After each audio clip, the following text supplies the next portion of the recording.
Hey, what's up, everybody? Jazz Broganzo here. Another episode of What's Next? Your daily dose, common sense, facts.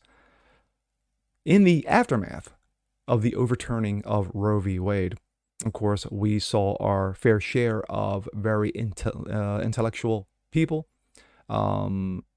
critical-minded people, common sense people come out and say, hey, here's the reason why Roe finally had to die.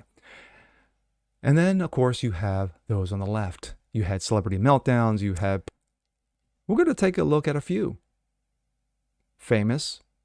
And of course, one particular person that I did a video yesterday, Dave Portnoy. And of course, one of the most famous murderers in the last half century.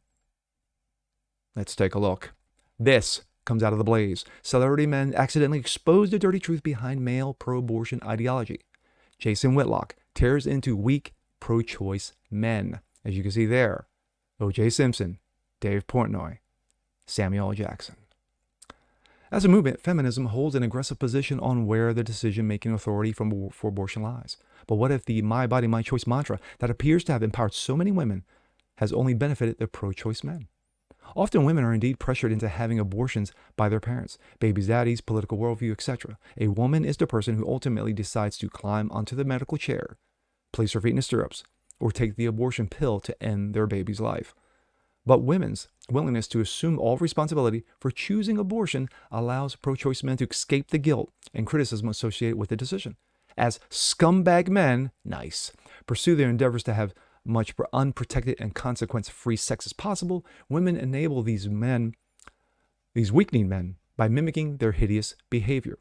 Over the weekend, celebrity men took to Twitter to address the Supreme Court's decision to overturn Roe.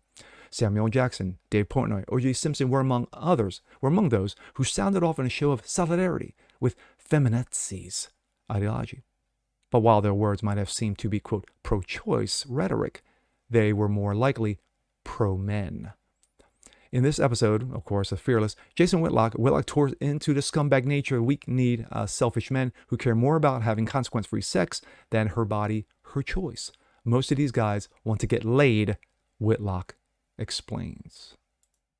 Abortion on demand has long been the welfare check of feminism and the sexual revolution. It allows for sex without consequence or responsibility. Truth. It levels the playing field, freeing women to join irresponsible, weak, and displaced men in abandoning children before eye contact. Facts. Modern feminism is nothing more than women's fight to be as morally bankrupt and undisciplined as OJ Simpson, Harvey Weinstein, and Jeffrey Epstein. Oh, I forgot those. Yeah, you can't forget those two. Holy cow. Men ruled by money and fame are seemingly all in agreement on the Supreme Court's decision to overturn Roe v. Wade. Abortion is the culture's get-out-of-jail-free card. Truth. It's the linchpin in normalizing the swipe right hookup freedom men and women, untethered from biblical morality, desire.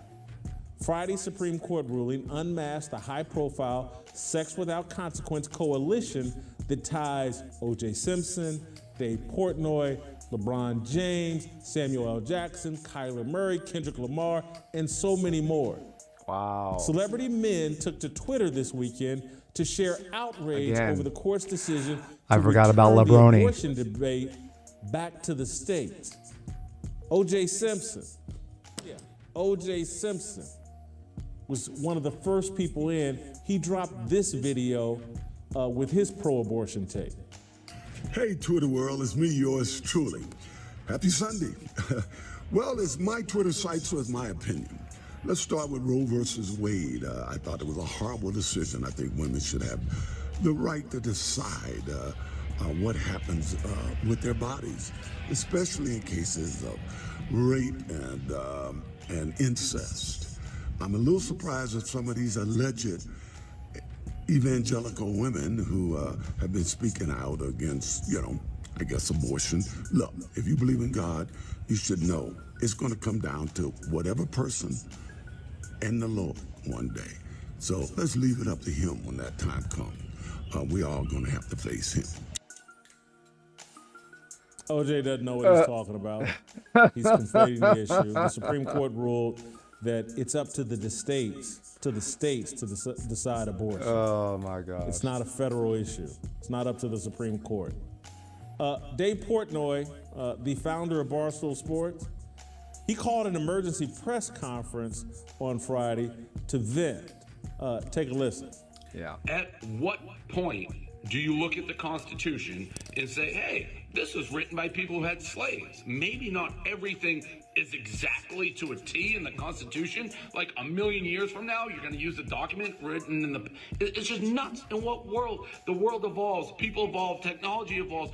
You got to evolve. You can't stick with this document and look at that and be like, that's the end-all, be-all. It's literally crazy pills. This is coming from somebody who consistently is like, the U.S. is the best country in the world by a mile. I still believe it, but we're going backwards. And the left and the right suck so bad. Like, the left hates me. The woke left, the liberals, they're crazy. They're insane people. Yet, I end up having to vote for a moron like Biden because the right is going to put Supreme Court people in who are just ruining this country and taking basic rights away. I honestly believe 95% of the people in the country think like me. They're socially liberal and they're financially conservative. They like 90% of what Republicans Guy, like. sorry, Dave, I love you, Dave, but you're brain dead, dude. You're brain dead. You have no idea what you speak of. None. What's next? Same-sex marriage? Like, what is next? It's insane. That's why we have to vote for the morons like Biden, who's borderline incompetent, because it's too dangerous to vote Republican. Like, what the are we doing? Wake up. Gosh. Look, I don't know Dave Portnoy. I've never met him. I don't know who he voted for. It's hard for me to believe he voted for Joe Biden. Like he's insinuating a lot, in my view. Guy interviewed Donald Trump, his affinity for Trump. He made quite clear. It's hard for me to believe that he voted for Joe Biden. You sit there and you drool all over Trump in a major interview, and he's untethered from any morality. Yeah. He doesn't understand, again, he has no religious convictions or any convictions at all. He just wants to do what's best for Dave Portnoy. And that's why all these people, I'm socially liberal. That means anything goes with me. And that's the way I want to live my life. Anything goes. All right. The interview goes on. I mean, not the interview. His monologue goes on a little bit further. But I didn't want to have this be the Jason Whitlock show. But my thoughts. He is 1,000% correct. Is that when you take your hands off the steering wheel and basically say, hey, you know what? These feminazis are going to have abortions, so basically that lets me off the hook. I can just go willy-nilly and screw whoever I want to, and there's no consequence. There's no accountability. There's no responsibility. So when you have those like LeBron James and Harvey Weinstein, and of course Epstein didn't kill himself, and OJ Simpson, wow, I mean, effing OJ, man, I'll tell you, man, you know, stop. And you have Dave Portnoy. Dave Portnoy's no dummy, but dude, you came off like a dummy. You know, sorry, but abortion is not a constitutional right. Never was. It was made up. So, but Jason Whitlock is dead on correct. And this is not a push to promo his show, but if you want to listen to Common Sense and also you're a sports fan, you may want to take a listen to Jason Whitlock on The Blaze, and of course he's on YouTube. But at the end of the day, when you have weak-kneed men like this, really, and you know, trying to defend you, yeah, I'll take my enemies. But anyway, my name is Jazz Borganzo. This is What's Next. Want to see more just like this? Please leave a comment below. Like it, share it, subscribe to it, and we'll catch you guys on the next one. Peace.